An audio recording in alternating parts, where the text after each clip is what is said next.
e Meseque e Tubal profetiza contra eles. Então, Gog e seus aliados atacam, Israel restaurado. É Israel, uma terra sem muros. Vejamos o verso de número 11. Alguém pode ler? 38:11.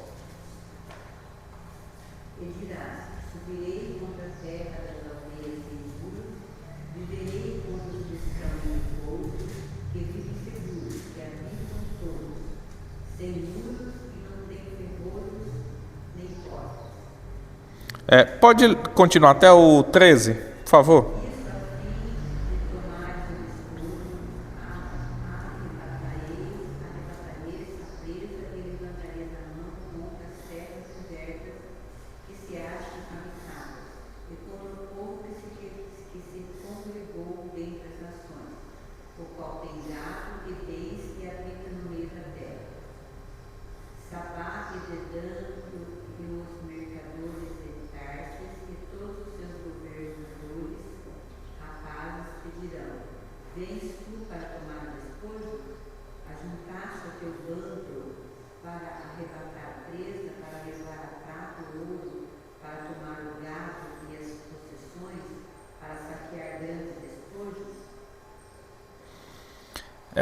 O que é que o Senhor está falando aqui? Veja, um povo que numa terra sem muros, é a confiança em Deus.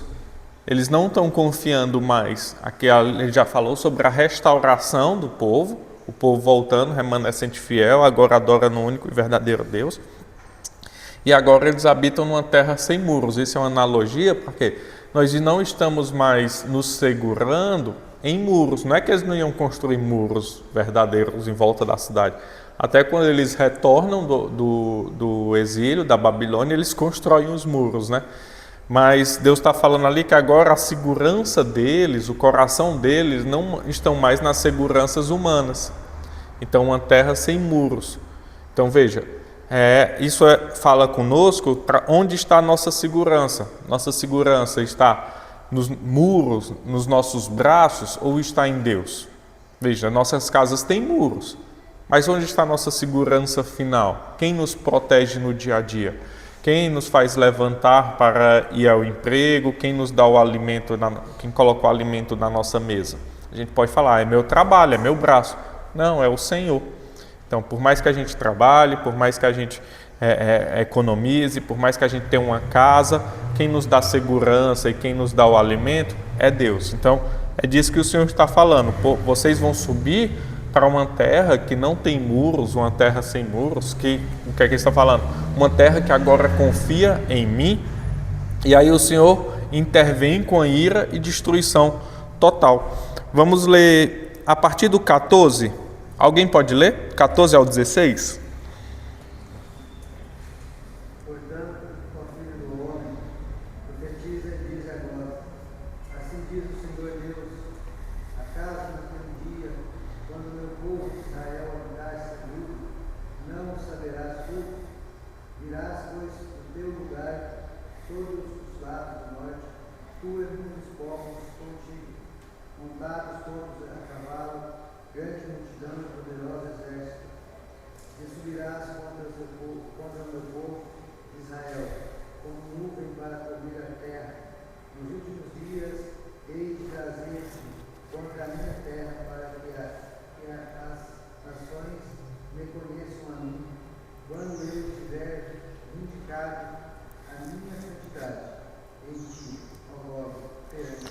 Agora alguém pode ler a partir do 18?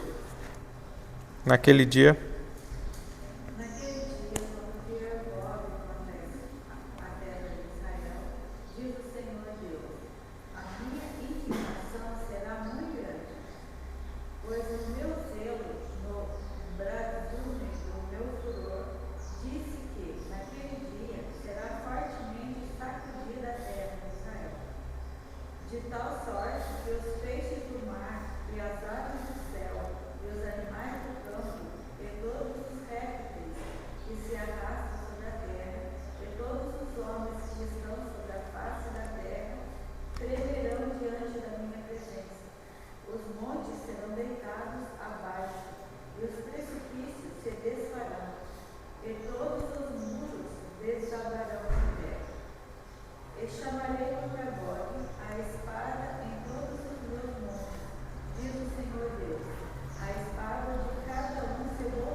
Então veja, é interessante porque no momento em que Israel reconhece, o que é que Israel estava fazendo antes do exílio? Ele não estava confiando na proteção do Senhor. Aí ele fez o quê? Construiu muros e fez alianças com os povos inimigos de Deus. Por isso que Deus os disciplinou. E agora eles são o quê? São um povo que não tem, de cidades sem muros. Eles confiam na proteção de Deus. E aí Deus faz o quê? Gog, você está indo contra o meu povo? Você está indo agora contra uma cidade sem muros? Pois quando você for, você vai ver o que vai acontecer. Vocês vão ser exterminados, vocês vão ser totalmente destruídos e as nações saberão que aqui tem Deus. Então veja, desde o princípio era isso que Deus queria mostrar ao povo. Que a segurança deles não estava na espada, não estavam nos muros, não estavam nas cidades fortificadas. Por quê? Quando eles tinham isso, a Babilônia veio e dizimou eles. Não adiantou de nada muro, não adiantou de nada cidade fortificada, não adiantou de nada eles fazerem aliança com o Egito, com outras terras, não adiantou de nada. Quando o Senhor disse, nação, pode destruir, a nação veio e destruiu. Mas agora eles não têm nem muros e Deus protege. Deus vai proteger e Gog não vai fazer nada contra eles. Eles vão se autodestruir.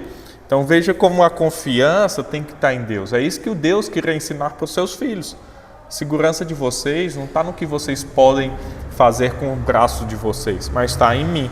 Se eu não proteger, ninguém vai proteger vocês. Então Deus intervém com ira e destruição total, sepultamento de Gog e prenúncio do juízo final. Lá no capítulo 39, verso de número 12, diz assim: durante 7 meses estará a casa de Israel a sepultá-los para limpar a terra. Então aqui a destruição de Gog foi tão grande que eles passaram 7 meses para poder sepultar todo mundo. Isso então aponta para o dia final, né? O grande dia da destruição final dos ímpios, né? Que serão muitos, né? E o banquete das aves, né? As aves, elas ali vindo e depois daquela guerra, aquelas filmes de guerras antigas que tem, você vê aves, animais vindo pegar ali os feridos e tudo, é o que acontece. E também uma demonstração lá em Apocalipse 19. Vamos abrir lá? Apocalipse 19, último livro.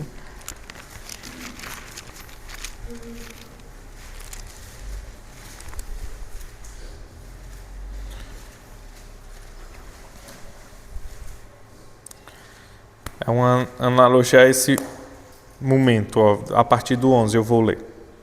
Vi o céu aberto, eis um cavalo branco, seu cavaleiro se chama Fiel e Verdadeiro, e julga e peleja com justiça. Os seus olhos são chama de fogo, na sua cabeça há muitas diademas, tem um nome escrito que ninguém conhece, senão ele mesmo. Está vestido com um manto tinto de sangue, e o seu nome se chama o Verbo de Deus. E seguiam-no os exércitos que há no céu, montando cavalos brancos, com vestiduras de linho finíssimo, branco puro.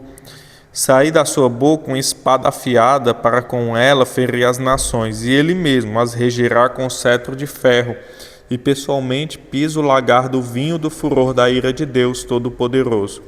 Tem no seu manto e na sua coxa um nome escrito, Rei dos Reis e Senhor dos Senhores. Então vi um anjo posto em pé no sol e clamou com grande voz, falando a todas as aves que voam pelo meio do céu: vinde, reuni-vos para a grande ceia de Deus, para que comais carne de reis, carnes de comandantes, carnes de poderosos, carnes de cavalos e seus cavaleiros, carnes de todos, quer livres, quer escravos, tanto pequenos como grandes. Então veja, lá em Ezequiel acontece a mesma coisa. Depois da derrota de Gog, o Senhor diz que as aves iriam para o banquete. Então esse é o banquete dos ímpios. Nós desfrutaremos do banquete com o Senhor na nova ceia, e o banquete dos ímpios será as aves. Então veja como será a destruição, né? Aí ele entra em outro tema, que é o já e o ainda não. As profecias com um duplo cumprimento, né? Você vê que na Escritura, algumas profecias nós temos que entender dessa forma. Por exemplo, um tema que você pode trazer à memória que clareia isso é a santidade. Por exemplo, nós, diante de Deus, já somos santos. Mas aí você peraí, mas Deus diz que eu já sou santo, mas eu ainda peco. Então, Deus já te vê como um santo, mas você está enquanto Cristo não volta, enquanto você não morre, você está em processo de santificação. Então, você já é santo para Deus, mas ainda não plenamente. Então, Deus já te trata. Nós já somos salvos, mas ainda não. Então, Deus já nos trata como salvos, eleitos do Senhor, mas nós ainda estamos aqui. Nós já temos todas as bênçãos espirituais em Cristo, mas ainda não plenamente. Veja, nós não teremos doença, nós não teremos dor, nós não teremos choros. Isso já é uma realidade espiritual. Mas aqui nós ainda temos. Então, já e ainda não. Já somos santos, mas ainda não plenamente. Então, veja, algumas profecias que ocorrem assim. Você vê, o retorno do exílio aconteceu em 538 a.C. 538 anos antes da vinda de Cristo. O povo de Israel saiu do exílio e voltou para Jerusalém. Aí tem aqueles dos profetas menores, que eles vão reconstruir lá os muros, reconstruir a cidade e tudo. Mas ainda não é o reino descrito aqui plenamente. Um reino de paz, um reino sem muros, um reino que não terá mais inimigos. Veja, então, há um duplo cumprimento nessa profecia de Ezequiel.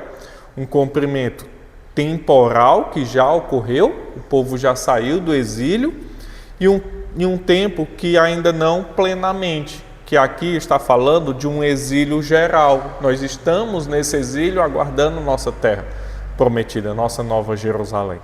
Então, veja, é um duplo cumprimento da profecia. Também em Cristo nós podemos ver, o Espírito já foi dado, nós já temos o Espírito Santo, lá em Atos 2, o Espírito desce sobre a igreja, o povo de Deus está sendo reunido em toda a terra, a pátria celestial, mas o pleno cumprimento, ele se dá onde? Na nova terra, Apocalipse 21, no final de todas as coisas. Então, veja, há um duplo cumprimento. Nós já temos o Espírito, mas não plenamente. Nós já temos ele, mas haverá ainda um terceiro estágio do Espírito. O primeiro é o Antigo Testamento, o segundo, o Novo, o Espírito habita em nós, e ainda haverá um terceiro, que é a plenitude do Espírito Santo. O povo de Deus estará completamente reunido e nós estaremos ali na pátria celestial, na nova Jerusalém. Então, veja, as promessas, elas se cumprem, mas ainda não plenamente. É uma profecia de duplo cumprimento. Então, diversos assuntos nas Escrituras, nós temos que pensar assim, já e ainda não. Você já é santo? Sou. Deus já me vê como um santo porque Ele vê através da ótica de Cristo. Mas plenamente, ainda não. Eu estou em processo de santificação. Mas meu Pai me trata como um santo já. Você é salvo? Sou salvo. Mas você já está ali no estágio final da salvação, sem dor, sem pecado? Não, ainda não. Isso só no porvir. Então, alguns assuntos nas Escrituras, eles são tratados dessa forma. Já e ainda não. Lá em Apocalipse... Quer falar? Salvo, mas não transformado. Porque a gente tem que entender, se você for ver alguns textos do Novo Testamento, os apóstolos, os escritores, eles vão falar, sempre se referir ao povo como se estivessem no estágio final já. Vocês já são, eu falo aos eleitos, os salvos, eu falo aos santos. Peraí, um santo? Mas eu não sou santo, eu ainda peco que só. Como ele fala para a igreja de Corinto, que eles são santos, veio uma igreja complicada, porque é a ótica de Deus. Deus já vê seus filhos como santos, mas a nossa ótica, nós estamos em um processo de santificação. Deus está fora do tempo, então ele já vê o final. Ele está no final, ele está hoje, ele está ontem, né? Então ele já nos vê no estado final. A ótica dele é Cristo, ele já sabe que nós venceremos. Então, na nossa ótica, nós estamos num processo. Em Deus, isso já é realidade. Ele já nos vê. Você vê o reino de Deus já chegou. O Novo Testamento vai dizer, né? Eis que é chegado. Então, aí Apocalipse 21 vai tratar o quê? De um reino perfeito. E aí a gente diz, mas a gente está nesse reino perfeito? Não. Por quê? Porque já se cumpriu, mas ainda não plenamente. Aí alguns judeus, eles vão atacar o cristianismo aí. Porque eles dizem o quê? Não, quando vier o Messias... Jesus é o Messias? O Jesus é o Messias, que prometido, vocês que não acreditam. Porque diz que quando o Messias viesse, iria ter paz na terra. Cadê a paz na terra? Diz que quando o Messias viesse, Israel seria restaurado. Cadê Israel restaurado? Diz que quando o Messias... Então eles atacam assim. Só que eles não têm esse entendimento de duplo cumprimento. Já aconteceu, mas ainda não plenamente. Então é na segunda vinda dele que aquilo ocorrerá plenamente. Então Apocalipse 21 vai tratar dessa plenitude do tempo. Concluindo, nós já vivemos no já, mas ainda não. Então essa é uma realidade na nossa vida. Você já é salvo, você já é santo, mas ainda não plenamente. Nós já temos o Espírito, o novo coração e o chamado à obediência. Você já tem isso dentro de você. O Espírito já habita dentro de todos os crentes. É uma diferença também do pentecostal, que acredita que nem todo crente tem o Espírito Santo, porque aí precisa de um segundo batismo, que é o batismo com o Espírito Santo. Mas nós não queremos assim. A partir do momento que você se converte, o Espírito já está dentro de você. O seu coração já deixou de ser um coração de pedra e hoje é um coração de carne, por causa da obra do Espírito Santo. E você já é chamado à obediência e você pode obedecer à Escritura. Hoje você pode obedecer. Mas o que nós ainda esperamos? Nós esperamos a plena santidade, que isso só se dará quando Cristo voltar. Você vai pecar, você vai errar, sua vida vai ser uma montanha-russa até você morrer ou até Cristo voltar. Alguns defendem que aqui na Terra você pode ter uma vida sem pecado, que você pode achar um nível de espiritualidade que você não vai pecar. Mas isso não é real nas Escrituras. Por quê? Porque você peca em pensamento, você peca em gestos, você peca em olhar, você peca de diversas formas. E qualquer pecado é pecado contra Deus. Então, a plenitude da santidade somente no porvir, ou quando você morrer, ou quando Cristo retornar. Nós esperamos a glorificação final, que será a nossa perfeição. Nós seremos perfeitos com Cristo, reinaremos com Ele, seremos sacerdotes com Ele.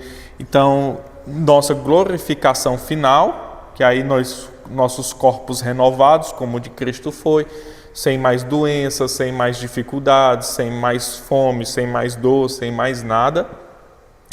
E a vitória definitiva de Deus contra o mal. Veja, Deus já venceu Satanás? Já, mas ainda não plenamente. Por quê? Porque ainda há resquícios de Satanás. Mas o final dele já foi decretado nas Escrituras. Mas ele ainda nos tenta, ele é o tentador. Quem peca, a gente dá muita ênfase a Satanás, né? Quem peca é você, o mal é seu coração. Mas ele é o tentador, ele que tenta você, ele que faz, que dá aquele empurrãozinho, vai lá. Então, até eu botei no Instagram, eu estava vendo no Instagram, tinha uma imagenzinha, e aí eu achei legal, porque é a pessoa dizendo, eu não sei se eu faço isso, aí vem sempre o anjinho e o diabinho, né, nos desenhos, aí vem só o anjinho, aí o anjo diz assim, não faz não, isso aí não é bom não.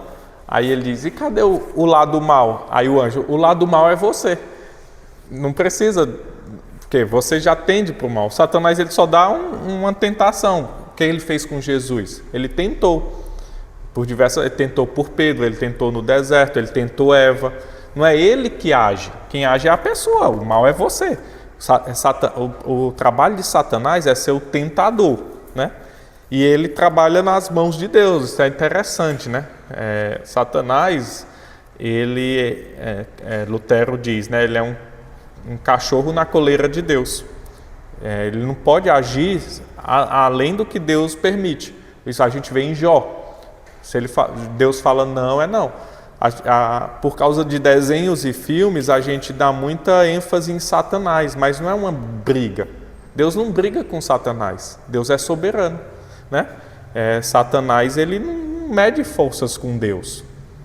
Nunca imagine, gente, 2 reinos e se degladiando. Tipo assim, que a gente vê nos filmes, os anjos do capeta e os anjos de Deus brigando, ou Deus e Satanás brigando. Nunca imagine.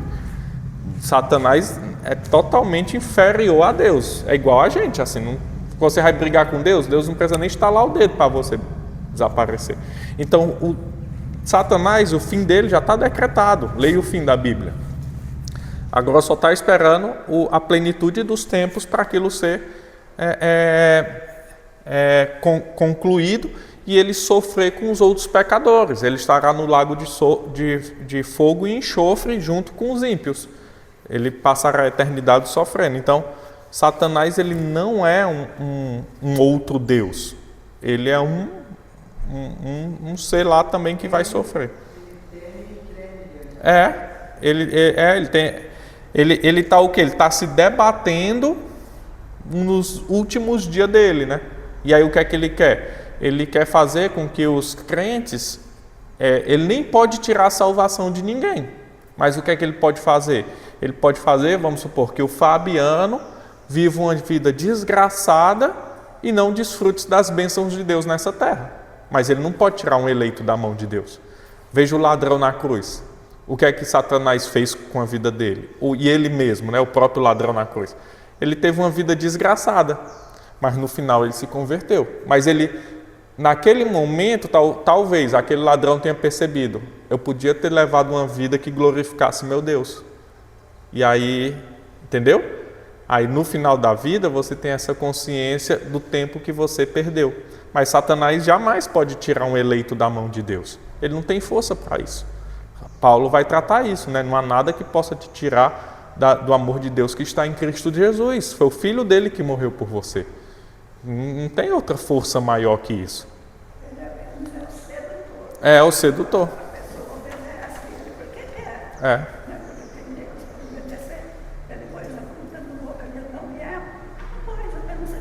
Apenas seduziu. O diabo é o sedutor. É justamente isso que a Ruth fala. O diabo, gente, tem gente que bota... já vi vídeo engraçado, né? Assim, a pessoa trai, a pessoa faz não sei o que. Ai, não, é Satanás que está agindo na nossa... Foi o diabo que... Não, foi você, o coração que quis. Às vezes o diabo só diz lá, vai, não dá em nada não. Mas você que quer, né? Ele é o sedutor desse... E aí em Apocalipse vai tratar isso, né? Jesus tira as chaves de Satanás para que ele não mais seduza as nações e engane as nações. Ali, a partir então da crucificação, a gente vê a expansão do evangelho. Por quê? Porque o poder de Satanás de seduzir as nações foi tirado e agora o evangelho se espalha com mais facilidade. Se você for ver assim, do Antigo até o Novo Testamento, o evangelho ficava onde? Numa localidade. Depois de Atos 2, o evangelho se expande porque o poder de Satanás foi tirado. Então, Satanás, ele é o sedutor. Então, a vitória de Deus, então, se dá na cruz, mas para nós plenamente, somente no dia final, né? Na vinda de Cristo. Alguma dúvida ou questão?